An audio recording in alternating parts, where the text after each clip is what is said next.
सिंध धरती हमेशा पंहिंजी रिवायत खे बरक़रार रखंदे मज़हबी भाईचारे जो मिसाल क़ाइम कयो आहे। सॼी सिंध जियां हैदराबाद में भी हिंदू बिरादरी पारां नवरात्रि जो त्योहार मल्हायो वियो। हैदराबाद जे दुर्गा शिव मंदिर में विर्त खोलियो वियो त मुसलमाननि तोड़े ईसाई बिरादरी जे माण्हुनि पिण यकजहती तौर शिरकत कई, जॾहिं त हिंदू बिरादरी जे खुशी वारे ॾियारे ते मुसलमान भाइरनि पारां खेनि मिठाइयूं खाराए तोहफ़ा पिण ॾिना विया। सारे मजहब मिलकर मना रहे हैं। यहाँ पर हिंदू भी हैं, मुसलमान भी हैं, ईसाई भी हैं।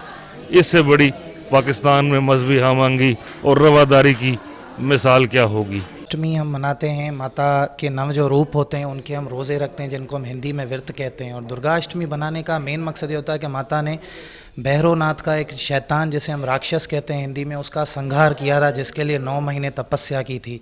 तो वो अलग अलग 9 रूप होते हैं जिनके 9 दिन में हम रोज़े करते हैं, इसीलिए हम नवरात्रि मनाते हैं। और आज का नवरात्रि मनाने का मकसद है सर्किट हाउस मंदिर में यही है कि माता रानी से हमारी यही दुआ है कि पाकिस्तान की फलाह बहबूद के लिए और कोविड-19 की जो सिचुएशन है उससे माता रानी जल्द से जल्द हमारे मुल्क और पूरी दुनिया को बाहर निकाले। हमारा दुर्गा अष्टमी इसमें 9 दिन रोज़े रखते हैं और आखिरी दिन बड़ा दिन होता है, ये अष्टमी मनाते हैं, खुशी मनाते हैं। तो और साथ में हमें आज यही दुआ की है तो पूरी दुनिया में जो वबा फैली हुई है बीमारी की कोविड-19 की, ये ख़त्म हो जाए और हम आपस में पाकिस्तानी भाई सब आपस में आए बैठे हैं। हिंदू बिरादरी जे मर्दनि तोड़े औरतनि पूजाऊं करे मुल्क जी सलामती लाइ ख़ासि प्रार्थनाऊं कयूं। न सर्किट हाउस हैदराबाद में नवरात्रि जी अष्टमी जो प्रोग्राम हले पियो, जंहिंमें असांजा हिंदू बिरादरी SOP जे तहत पंहिंजी पूजा कनि पिया ऐं प्यारे मुल्क पाकिस्तान जे लाइ ख़ासि दुआ प्रार्थना कई वई आहे ताकि असांजो प्यारे मुल्क पाकिस्तान में जो कोरोना बबा हली रही आहे हुन सां माता रानी असांजे मुल्क जी जान छॾाए। नवरात्रि जा वर्त पूरा थिया आहिनि। अष्टमी असां कई आहे दुर्गा शिव मंदिर ते, वो हवन यज्ञ हले थो ऐं पाकिस्तान जे लाइ असां दुआ कई आहे, असांजो प्यारो पाकिस्तान मुल्क जी तरक्की थिए। दुआ इहा ई आहे कि असां कोरोना वायरस खे ख़त्म करे छॾियूं ऐं इहा वबा हली वञे ऐं पाकिस्तान लाइ तरक्की कयूं।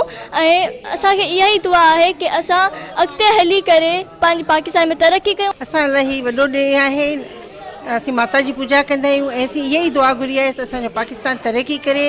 ऐं असीं हिते जाम ख़ुशि आहियूं, पर असां जेके अलाह करे धणी करे ई जेकी कोरोना वायरस इहो ख़त्म थी वञे त असांजे ॿारनि जी पढ़ाई जेकी डिस्टर्ब थी आहे सा उहा सही थी वञे। अॼु अठो नवरात्रो आहे। 8 नवरात्रे ते अष्टमी थींदी आहे। अष्टमी जो मतिलबु त जेको हुते तमामु वॾो हवन थींदो आहे ऐं माता महागौरी जी जेको आहे पूजा थींदी आहे, माता दुर्गा जी पूजा थींदी आहे, नवदुर्गा जो जेको आहे पूजा थींदी आहे। हिंदू बिरादरी जे माण्हुनि जो चवणु आहे त अॼु जो ही त्योहार उन ॻाल्हि जो सबूत आहे त पाकिस्तान में सभिनी मज़हबनि जा माण्हू न सिर्फ़ मज़हबी इबादतनि जे हवाले सां आज़ाद आहिनि, पर ॿियनि मज़हबनि जा भाइर बि संदन ख़ुशी में शरीक थियनि था। ही तमामु घणो हाकारी पैगाम आहे जेको हैदराबाद समेत सॼे मुल्क मां दुनिया खे ॾिनो वञे पियो। कैमरामैन शाहिद रन सां गॾु फ़हीम बबर, सिंध TV न्यूज़ हैदराबाद।